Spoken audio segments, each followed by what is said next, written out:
teman-teman, kembali lagi bersama saya, nama Maria Yunita Oje, semester 1, Prodi Keperawatan, Fakultas Kesehatan, Universitas Katolik Indonesia Santo Paulus Ruteng. Pada video kali ini saya akan membagikan materi tentang konsep Pancasila sebagai falsafah. Video ini merupakan tugas dari Pancasila, mata kuliah Pancasila, dengan dosen pengampu Bapak Yohanes Jakri MKes. Oke teman-teman, selamat menyaksikan. Pada video kali ini saya akan menjelaskan yang pertama, konsep hubungan agama dengan Pancasila.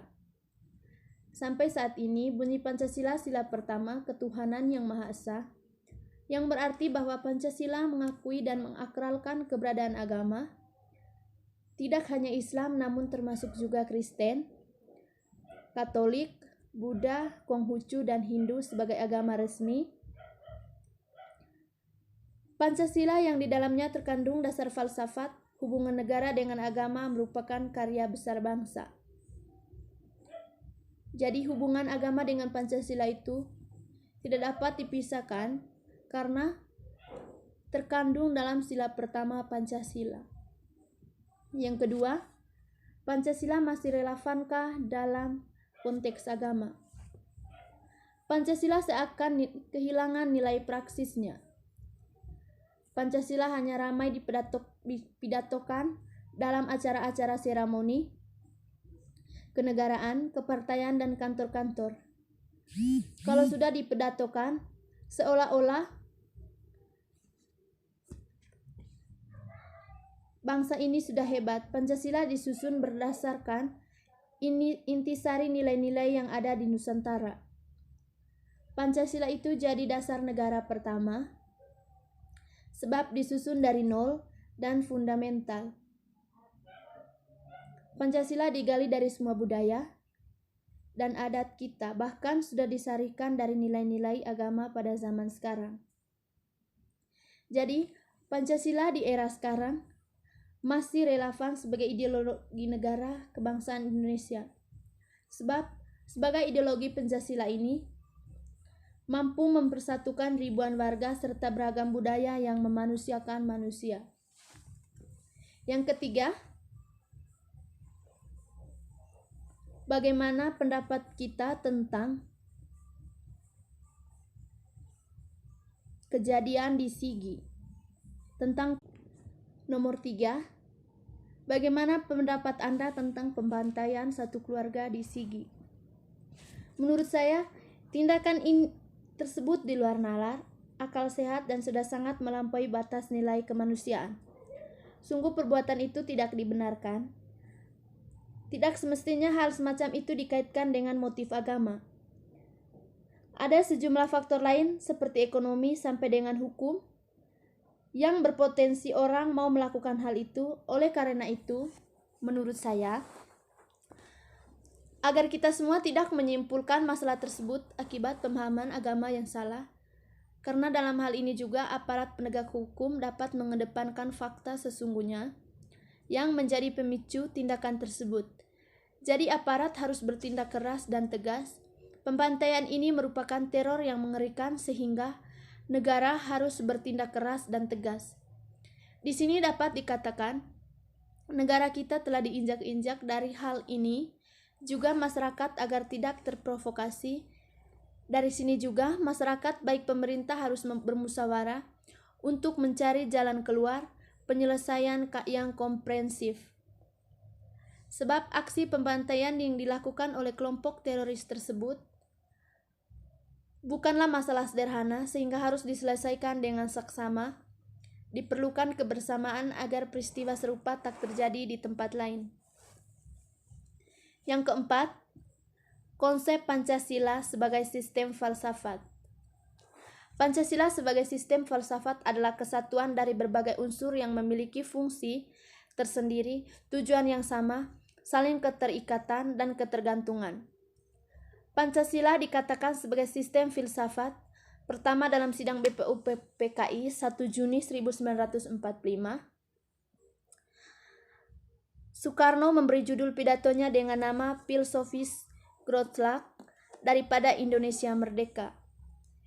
Nilai-nilai yang terkandung dalam sila-sila Pancasila mendasari seluruh peraturan yang berlaku di Indonesia. Pancasila sebagai fans tahu,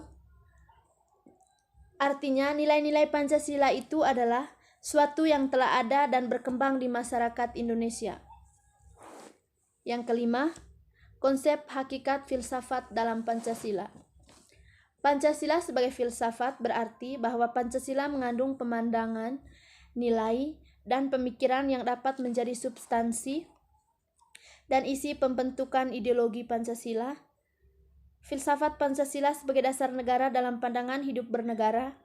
Dalam prinsipnya, Pancasila sebagai filsafat merupakan perluasan manfaat dari Pancasila sebagai filsafat merupakan perluasan manfaat dari yang bermula sebagai dasar ideologi merambah hingga produk filsafat. Pancasila sebagai produk filsafat berarti digunakan sebagai pandangan hidup kegiatan praktis. 6. Hakikat dari sila-sila Pancasila. 1. Ketuhanan yang Maha Esa.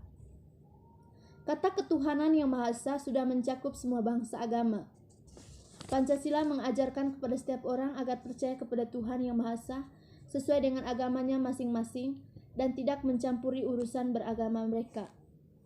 Yang kedua, kemanusiaan yang adil dan beradab adalah kesadaran sikap dan perbuatan manusia yang sesungguhnya sesuai dengan kodrat hakikat manusia yang berbudi, sadar nilai dan budaya, juga bisa didasarkan kepada budi murni manusia yang berhubungan dengan norma-norma dan kebudayaan umumnya baik terhadap diri sendiri, kepada Tuhan, sesama, dan alam ciptaannya.